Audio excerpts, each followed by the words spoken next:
Stephen A. Smith now. Steve, what was your reaction when you heard about not only Kawhi Leonard heading to the Clippers, but also the trade involving Paul George?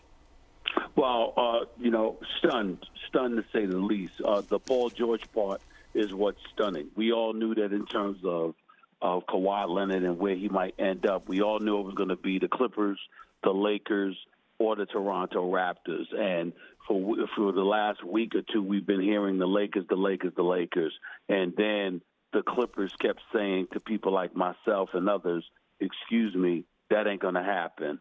I had one Clipper tell me there's no way in hell he's going to the Lakers. He's going to choose us or he's going to stay in Toronto. So when you heard that Kawhi Leonard was going to end up a Clipper, that wasn't too surprising when you consider the fact that you have the richest owner in sports.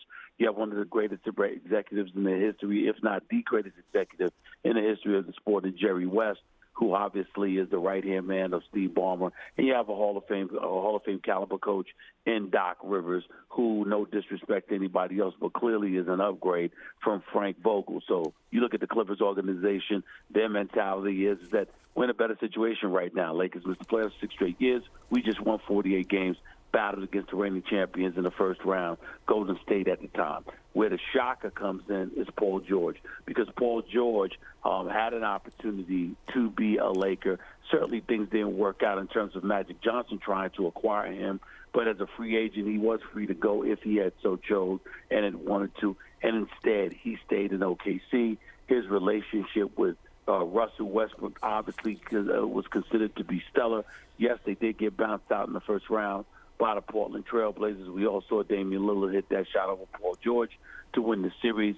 But to hear that Paul George ultimately approached OKC after being recruited by Kawhi Leonard and asking to be traded, and then for this to happen where essentially 5 different picks along with 2 players are given up by the Los Angeles Clippers, it's one thing to see Kawhi end up a Clipper. It's another thing to see the Clippers pull off getting him with Paul George.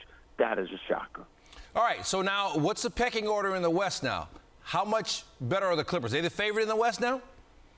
I think you have to give them the edge. I couldn't believe that anybody would come to me with a proposition that would say there's somebody better than the Los Angeles Lakers with LeBron James and Anthony Davis.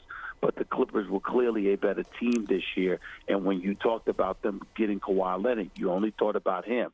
But if you have Kawhi Leonard with Paul George and you have 2 stars on your team with the Los Angeles Clippers, with the depth that they have, with the coaching staff that they have, with the resources that they have, etc., I can't knock anybody right now who would think that the Clippers might very well be above the Lakers in the pecking order, particularly since, for the most part, they have a team, whereas in the case of the Los Angeles Lakers, you still have to construct one because they've got a roster to fill out with LeBron and AD. We've got a great rivalry here in Los Angeles in the same building beginning next season. Stephen, we appreciate you joining us.